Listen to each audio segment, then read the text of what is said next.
Logo no primeiro mandato do PT, a bomba explode, quer dizer, veio o escândalo do Mensalão e você descobre não apenas que o PT, ao contrário da propaganda dele, não era o partido da ética. É engraçado a gente pensar isso. O PT ele se vendeu como o partido da ética, aquele partido que vai fazer tudo diferente, que vai colocar bandido na cadeia. Ele falava, nós vamos colocar os corruptos na cadeia. Por décadas. E de repente, logo no primeiro ano, a gente descobre que não apenas o PT ele também era corrupto, como ele era corrupto com os mesmos corruptos de sempre. Quer dizer, não era uma corrupção tipo, olha, nós vamos fazer aqui uma corrupção pela causa. Não, eles estavam comprando apoio parlamentar com as velhas raposas. A ideia do Mensalão não foi entendida até hoje. O Mensalão ele foi um golpe totalitário. Todo mundo que fala, golpe contra a democracia, o maior golpe contra a democracia brasileira se chama Mensalão.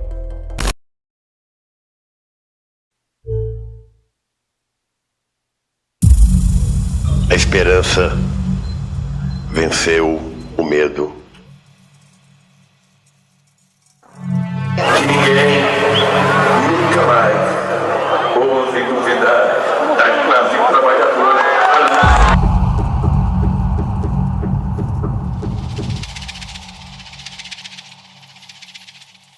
Ao vencedor, desejo boa sorte na condução dos destinos do nosso Brasil. 2006 foi o ano da corrupção. Uma vez estabelecido no poder, o PT começou a agir. Que o Brasil votou sem medo de ser feliz. Nos primeiros anos do governo Lula, os esquemas de corrupção foram colocados em prática. O escândalo dos bingos veio à tona em 2004. Em 2005, o escândalo dos Correios deu origem às investigações do Mensalão. No meio de tudo isso, ainda teve o caso conhecido como dólares na cueca. Em 2006, a máfia dos sanguessugas desviava dinheiro destinado à saúde.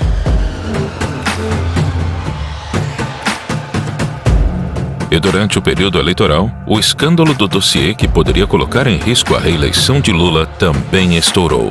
O material que acabou apreendido seria negociado com o Partido dos Trabalhadores. As campanhas eleitorais foram deixadas de lado. Nada poderia vazar. A prioridade era atravessar o período eleitoral intacto e não deixar nenhuma ponta solta.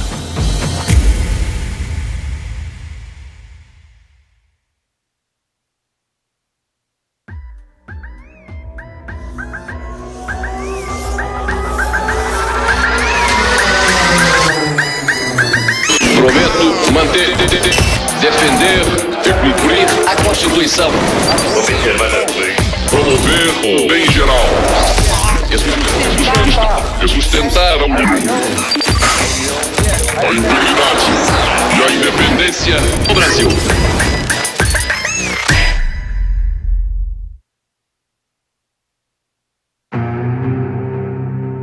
Prometo manter, defender e cumprir a Constituição, observar as leis, promover o bem geral do povo brasileiro, sustentar a união, a integridade e a independência do Brasil.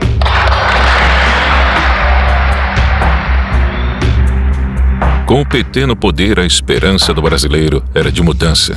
E a mudança aconteceu, mas só para os seus aliados políticos. Antes de Lula ser eleito, aconteceu a crise dos bingos. Valdomiro Diniz, na época presidente da Loteria do Estado do Rio de Janeiro, foi pego extorquindo empresários para enriquecer o PT. Um dos extorquidos, o bicheiro Carlinhos Cachoeira, cravou Valdomiro pedindo propina e garantindo em troca o monopólio de loterias virtuais. A promessa não foi cumprida e Cachoeira divulgou o vídeo em 2004. A fita de vídeo a que se referia o subprocurador foi gravada por Cachoeira em 2002. A crise desestabilizou pela primeira vez o governo Lula. A confissão de Valdomiro Diniz de que, de fato, tinha pedido dinheiro a Carlos Cachoeira para campanhas eleitorais e propina para um amigo. Quando o caso estourou, Valdomiro Diniz era assessor da Casa Civil, governada por José Dirceu, líder do PT. Diniz foi exonerado do cargo no mesmo dia. Para atenuar a crise, Lula passou uma medida provisória que proibiu o funcionamento de casas de jogos de azar. A segunda crise aconteceu em 2005. O governo federal determinou a abertura de inquérito para apurar denúncia de corrupção nos Correios. Um diretor da empresa, flagrado cobrando propina de empresários, foi afastado. A gravação mostrava Maurício Marinho, diretor dos Correios, recebendo propina de empresários em troca de favorecimento em licitações. Com uma câmera escondida, os empresários gravaram todo o encontro mês passado na sede dos Correios.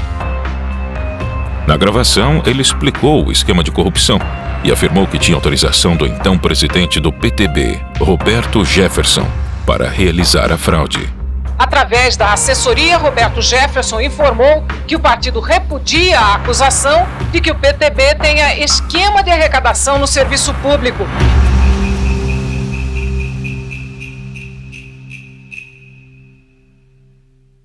Quando investigado pela CPI dos Correios, Roberto Jefferson abriu a boca. Cabe agora a Roberto Jefferson esclarecer o que diz, o que sabe e o que quer. Maior esquema de corrupção que eu vi nos últimos anos. Que a estatal desviava 3 milhões de reais por mês para o PT.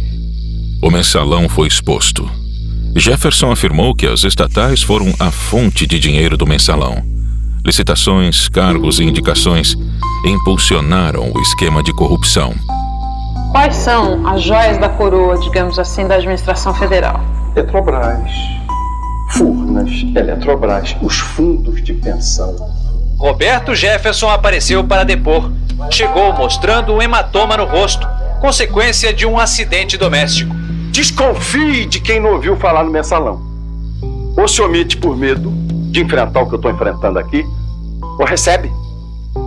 Roberto Jefferson lançou acusações graves contra o governo. Afirmou que o PT pagava mesada para deputados de partidos aliados votarem a favor de projetos do governo. Ele fez de tudo para as investigações não chegarem ao nome de Lula. Ô Zé Disseu, se você não sair daí rápido, você vai fazer réu um homem inocente que é o presidente Lula. Rápido, sai daí rápido, Zé. Pra você não fazer mal a um homem bom, correto, que eu tenho orgulho de ter apertado a mão. José Dirceu foi a testa de ferro do caso. Coloca o então ministro-chefe da Casa Civil em posição central, posição de organização e liderança da prática criminosa. Ele era a principal liderança do governo petista e aceitou ser responsabilizado por toda a articulação do esquema para salvar o presidente. O esquema envolvia também o tesoureiro do PT, Delúbio Soares, e o publicitário do governo, Marcos Valério. E assim surgiu a figura de Marcos Valério, e que seria o responsável pelo dinheiro do mensalão. O encontro de José Dirceu com o presidente do BMG, acompanhado de Valério e Delúbio Soares, ocorreu no dia 20 de fevereiro de 2003. Lula brincou de ator e fingiu surpresa com o caso. Estou convencido que esse negócio de mensalão me cheira um pouco a folclore dentro do Congresso Nacional. Pode ter outro tipo de coisa que os deputados podem saber, mas eu não acredito que tenha mensalão. José Dirceu, da Casa Civil, foi o primeiro a deixar o ministério. Não me considero fora do governo, me considero parte integrante do governo. José Dirceu saiu da Casa Civil e Lula colocou uma antiga revolucionária do Partido dos Trabalhadores no cargo, Dilma Rousseff. É um compromisso comigo mesmo, de agradecer a todos aqueles que rezaram por mim, que fizeram orações por mim. Em meio ao mensalão, Adalberto Vieira, assessor do deputado José Guimarães do PT, foi detido pela Polícia Federal no aeroporto de Congonhas. Ele tinha R$200 mil em uma maleta e mais $100 mil na cueca. Os valores não declarados seriam usados para os pagamentos do mensalão. Um dirigente do PT foi preso em São Paulo ao tentar embarcar num voo para Fortaleza com R$200 mil e $100 mil. José Adalberto disse que a quantia era dele, mas não quis dar explicações sobre a origem. Brasília estava pegando fogo e a situação iria piorar.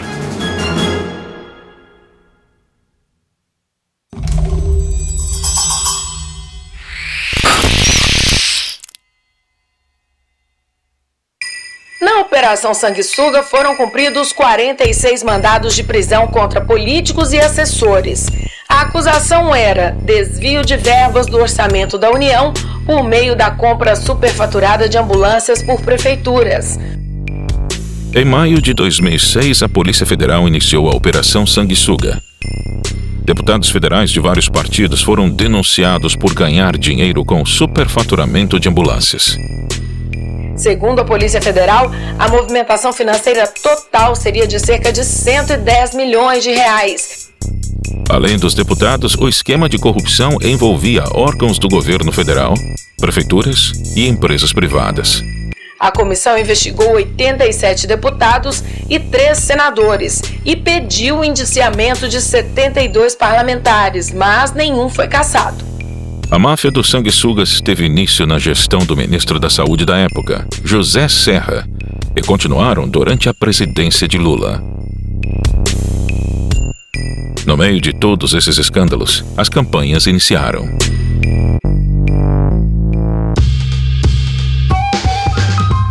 Eu quero deixar muito claro aqui para você algumas diferenças entre o atual presidente e eu, até para que você possa comparar melhor e escolher melhor. Para concorrer em 2006, o PSDB escolheu outro candidato, Geraldo Alckmin. O tucano vinha de um bom governo em São Paulo e o partido achou que ele derrotaria Lula.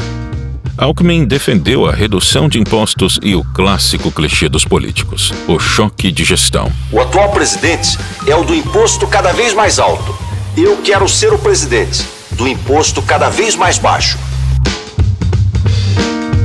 Entretanto, ele perdeu tempo falando de sua própria experiência ao invés de criticar os escândalos do governo petista. Como governador, eu baixei o imposto de 620 mil micro e pequenas empresas. Na terceira via, Heloísa Helena. Então, no planeta Terra, eu não conheço nenhuma experiência socialista. A ex-senadora havia fundado o PSOL depois de ser expulsa do PT em 2003 por criticar o posicionamento moderado que o partido havia tomado. Desmascarar a farsa técnica e a fraude política representada pelo projeto neoliberal que é o PT e PSDB. Durante a campanha, ela enalteceu sua origem humilde, perseverança, sensibilidade e honestidade feminina. As mulheres muito, muito poderosas, aos homens que sempre diziam em solidariedade. Os homens não deram certo, agora é a vez de uma mulher. Nenhum dos dois candidatos era ameaça à reeleição de Lula. Ele era muito popular e a economia estava bem. O PT estava tranquilo. O Bolsa Escola, criado por Fernando Henrique em 2001, foi transformado por Lula em Bolsa Família. Peço seu voto com a consciência tranquila, com a certeza de que o Brasil está bem melhor do que encontramos e que temos todas as condições de avançar muito mais.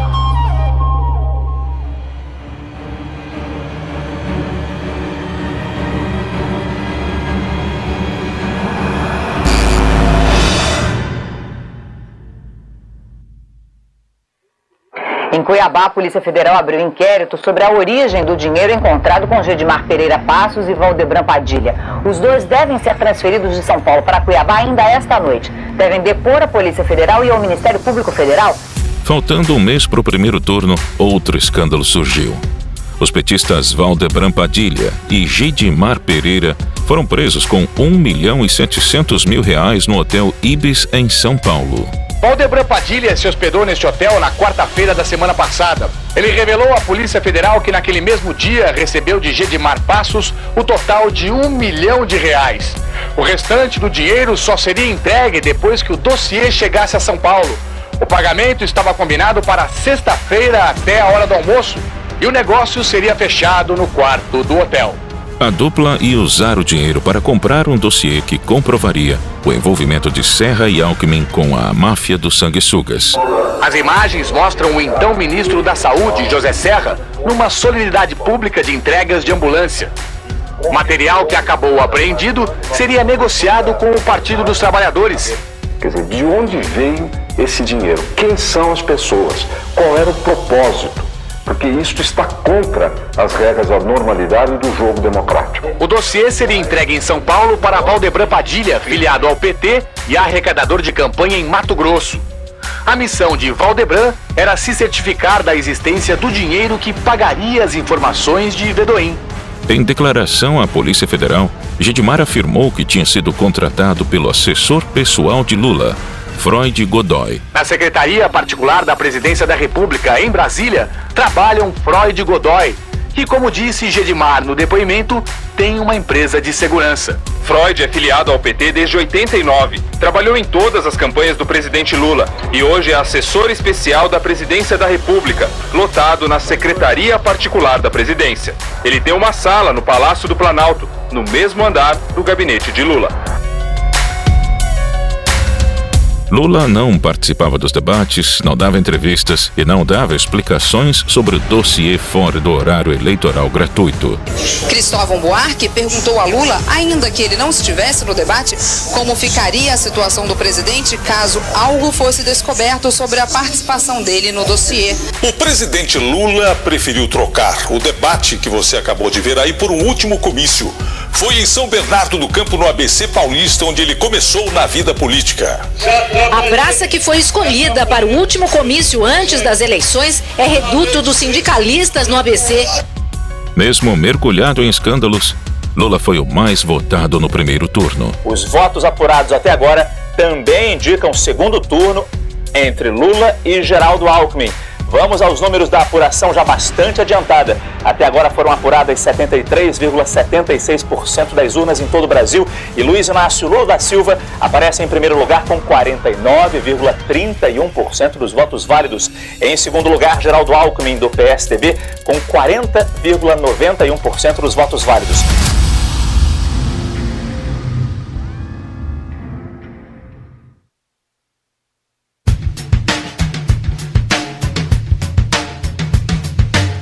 O partido está unido, trabalhando. Acho que o PSDB, a nossa campanha vive o seu melhor momento já há uma semana, animados, vamos para o segundo turno, temos tudo para ganhar a eleição. Ao longo dessa campanha, falamos sobre o que já fizemos e o que pretendemos fazer para melhorar a educação, a saúde e a segurança. No segundo turno, Alckmin deixou sua campanha esfriar.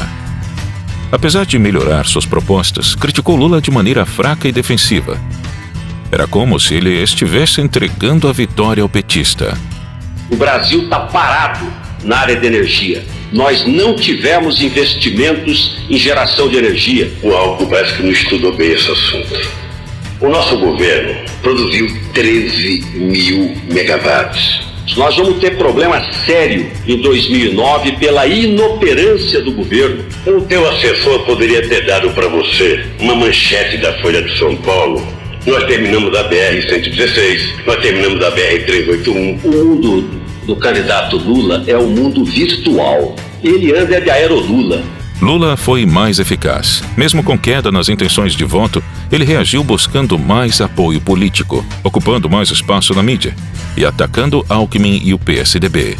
Acontece, Alckmin, que quando vocês governaram o Brasil, vocês não acreditavam que o Brasil pudesse crescer. Essas coisas, rapaz, eu acho que você precisa compreender, porque governar o Brasil exige um pouco mais de visão de Brasil. Reconheça pelo menos alguma vez o Brasil melhorou. As pessoas estão comendo mais, as pessoas estão construindo mais, as pessoas estão trabalhando mais. Não faça o papel pequeno de um candidato que fica apenas reclamando. Reconheça o que foi feito e vamos fazer a partir dali, porque eu posso fazer mais. No dia 29 de outubro de 2006, a falta de personalidade de Alckmin refletiu nos resultados do segundo turno. E neste momento, na apuração dos votos para presidente da República, o presidente Lula está matematicamente reeleito. Os números do Tribunal Superior Eleitoral mostram que com quase 86% das urnas apuradas até agora, o presidente Lula aparece com 60,57% dos votos válidos, enquanto que Geraldo Alckmin, do PSDB, está com 39,43% dos votos válidos. O New York Times diz que a vitória fez com que Lula superasse os escândalos que mancharam a imagem e abalaram a credibilidade do presidente. Na manchete do Wall Street Journal, os atropelos da campanha devem continuar. E o Washington Post destaca que o defensor dos pobres superou os escândalos com uma vitória considerável. Como que um governo mergulhado em escândalos se reelegeu com tamanha facilidade? Durante a campanha daquele ano, uma operação de guerra com duas peças fundamentais foi montada para salvar Lula das acusações de corrupção. Primeiro, Marcos Valério. O empresário recebeu 200 milhões de reais do PT para não falar no nome de Lula e poupar o presidente quando investigado pela polícia no Mensalão. O senhor combinou diretamente com o presidente da República ou fez por intermediários? O senhor não vai responder. Segundo, Fernando Henrique Cardoso. O ex-presidente concordou em tranquilizar a oposição para não criar uma divisão no Brasil.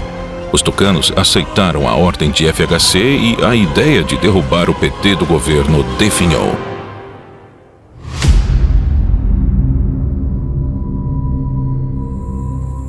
As eleições de 2006 não foram disputadas por dois partidos rivais. PT e PSDB agiram como aliados.